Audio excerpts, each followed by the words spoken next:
Inibiskan po ng PNP Highway Patrol Group ang nabistong iligal na karera ng masasakyan sa Agusan del Sur at Bulacan.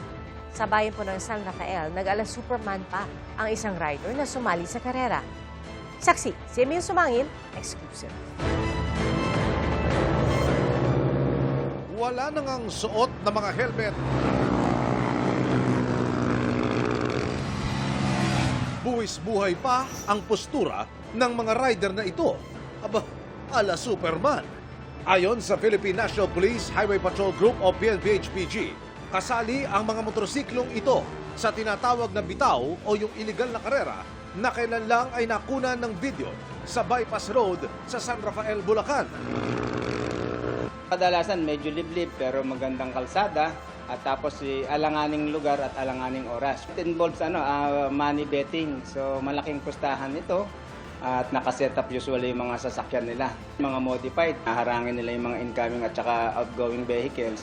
So bigla silang magre-release ngayon. Sa raid ng HPG sa illegal na karera, nagmamadaling tumakas ang isa sa mga kalahok na rider. Kaya nadisgrasya. Buti at malayo na siya sa peligro ngayon. Hindi naman bababa sa 10 mananaya o sangkot mismo sa illegal na karera ang inaresto. Maaring silang madisgrasya or silang makadisgrasya. So alam naman natin na kumaharurot yung mga to pagka nagkakarera. At kadalasan ito dun sa mga lansangan na ginagamit din ng mga regular nating mga road users. Bukod sa San Rafael, Bulacan, iniimbestigahan na rin ng HPG ang isa pang illegal na karera sa isang bayan sa Agusan del Sur. Kargado rin ito ng pusta, puro SUV, organisado at may flagman pa o yung nagbibitiw ng go signal sa starting line. Nakipag-coordinate na raw sa LTO ang HPG. 3 minor de edad at isang foreigner tayong na-identify. So pina-request na natin ito sa LTO Region 13 para sa show cause order. Babala ng pulisya, lalo na sa mga masasangkot na minor de edad. Maaring masuspende ang kanilang lisensya at ang ano pa rito dahil mga minor de edad may posibilidad na itong mga magulang nito ipatawag din ng na akaukulang ahensya. Ako si Emil Sumangil, ang inyong saksi. Tuloy ang kasong graft laban kay dating DPWH Secretary Manuel Bunoan matapos tanggihan ng Sandigan Bayan ang hiling ng Ombudsman na gawin siyang state witness. Pero paglilinaw po ng anti-graft court, hindi pinipigilan ang prosekusyon na kunin bilang state witness si Bunoan sa ibang panahon. Saksi, si Maki Pulido. Hindi umubra sa Sandigan Bayan 2nd Division ang hiling ng ombudsman na tanggalin bilang akusado at sa halip ay gawing state witness si dating DPWH Secretary Manny Bunoan sa kasong graft kasama ni Senador Jinggoy Estrada. Matatandaang sa isinampang kaso ng ombudsman, nagsabuatan umano sina Estrada at Bunoan para maisingit ang budget para sa mga proyekto sa Bulacan na pinagkunan ng mahigit 213 million pesos na kickback umano ni Estrada. Pero kinalaunan, hiniling ng ombudsman na tanggalin si Bunoan bilang akusado para gawing state witness ng prosekusyon. Sa resolusyon ng korte, sinabi nitong masyadong malaki ang magiging pagbabago kung tatanggaling akusado si Bunoan sa kaso. Kinatigan ng korte ang punto ni Estrada ng palagan ng senador ang musyon ng prosekusyon. Lalabas daw na sa halip na may conspiracy o sabuatan tulad ng nakasaad sa original information, magiging lone criminal actor na si Estrada o wala ng kasabuatan. Dahil sa pagbabagong ito, sabi ng korte, mawawala ang ibang depensang maaaring magamit ni Estrada para ipagtanggol ang sarili. Nabasahan na rin daw ng sakdal si Estrada sa kasong graft at karapatan daw ng akusadong ibase ang kanyang depensa sa kasong isinampa laban sa kanya. Kaya raw hindi maaaring baguhin ng prosekusyon ng impormasyon sa kaso na malalagay sa disadvantage ang akusado. Pero sinabi rin ng Sandigan Bayan sa desisyon nito na hindi nito ibig sabihin na hinuhusgahan na ang halaga ni Bunoan bilang witness para sa prosekusyon. Hindi rin daw pinipigilan ng prosekusyon na kunin bilang state witness si Bunoan kalaunan. Basta raw masunod ang mga alituntunin para rito. Sa paliwanag ng isang legal expert, sinabi naman ng Sandigan Bayan na pwede pa rin namang i-consider ng Sandigan Bayan na ma-discharge itong Secretary Bunoan as a state witness during the course of the trial. So pwedeng ituloy na natin yan, i-arraign na muna natin yan, and then later on, mag-file kayo ng motion. May parehong motion ng Office of the Special Prosecutor na nakabinbin sa Sandigan Bayan 5th Division na humahawak ng kasong plunder at isa pang count ng graft. Kapwa-akusado dito ni Estrada at Bonoan ang tatlong dating opisyal ng DPWH. Hinihintay ang resolusyon ng 5th Division bago basahan ng sakdal ang mga akusado. Ako si Maki Pulido, ang inyong saksi. Nadukutan ng 8,000 pisong cash ang isang lalaking natutulog sa harap ng tindahan sa Dumangas, Iloilo. At sa bayan naman ng Legales, isang babaeng senior citizen ang natangayan ng gintong singsing. Saksi, si Kim Salinas ng GMA Regional TV. Makikita sa video ang lalaking naka-helmet. Nakausap ang isang senior citizen sa pintuan ng bahay sa Barangay Calaboa, Leganes, Iloilo nitong July 31. Gusto ng lalaking bilhin ang singsing ng 75 anyos na lola. Habang kunwari tinitingnan ng singsing, tinalitan na pala nito ng peke ang alahas ng biktima. Nga asiling ko nga, ang singsing ko ibalik. Pagbalik ka sa akon. Siling ko lain ang ginawa balik ya. Dayo na kurbot. Hinabol pa ni Lola Susana ang lalaki, ngunit tumakas na sakay ng motorsiklo. Sa investigasyon ng Leganes Police, binudol ng sospek ang biktima. Nagkakahalaga ng 13,000 pesos ang singsing. Ma'am, dugol nang muna kapitan. So, yung kuha ya, ibaligin dog yung switch siya ang singsing.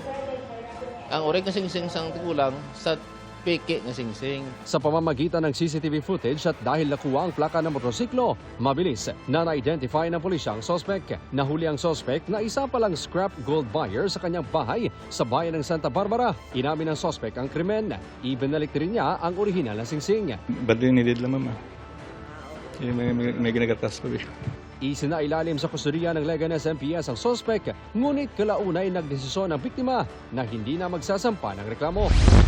Sa bayan ng Dumangas, nahuli kam naman ang pagnanakaw ng lalaking naka-helmet sa isang lalaking natutulog sa tapat ng isang sari-sari store. Makikita sa video na may kinuha ang sospek sa bulsa ng biktima. Mahigit 8,000 pesos na cash ang kinuha umano ng sospek. Nilooban naman ng dalawang armadong lalaki ang tindahan sa barangay Kabakongan, Manito, Albay.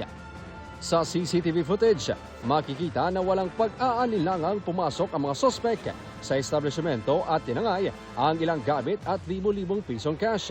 Ayon sa biktima, armado ng shotgun ang isa sa mga sospek. Tuloy ang investigasyon upang matukoy at maaresto ang mga tumakas na sospek. Ako si Kim Salinas ng GMA Regional TV, ang inyong saksi. Naghabulan sa kalsada ang driver ng multicab at jeepney sa Malolos, Bulacan. Sa kuha ng CCTV, makikita ang nakapulang multicab driver at isa pang lalaki nang harangin nila ang isang jeep. May bitbit pang malaking pamalo ang multicab driver at pinalo ang jeep. Kalaunan, bumaba ang jeepney driver na may hawak na patalim sa hinabol ang multicab driver. Hindi naman sila nagpang-abot at umalis din sa lugar ang jeepney. Ayon sa chairman ng barangay, noong Biyernes nangyaring insidente dahil umano sa agawan ng pasahero. Nagkaharap na raw ang magkabilang panig sa barangay at nagkasundo ng hindi magsasampa ng reklamo laban sa isa't isa. Suportado ng Malacanang ang hiling ng Labor Department at ilang labor group na mabawi ang TRO sa aumento sa minimum wage sa Metro Manila. Ang ilang grupo ay dinaan sa protesta ang kanilang pagkadismaya sa desisyon ng Pasig RTC. Saksi, si Bernadette Reyes. Sa unang araw ng pasok ngayong linggo, sinalubong ng protesta ang tanggapan ng Department of Labor and Employment o DOLE at Pasig Regional Trial Court. Kontra yan sa Temporary Restraining Order o TRO ng Korte na pansamantalang nagpatigil sa dagdag minimum wage sa Metro Manila. Ang mga nagrally sa DOLE, hinarap ni Labor Secretary Francis Tolentino. Kala ko, yung inyong simpatya ay nalulungkot ka.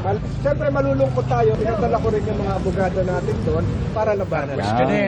So hintayin natin kung ano ang mangyayari.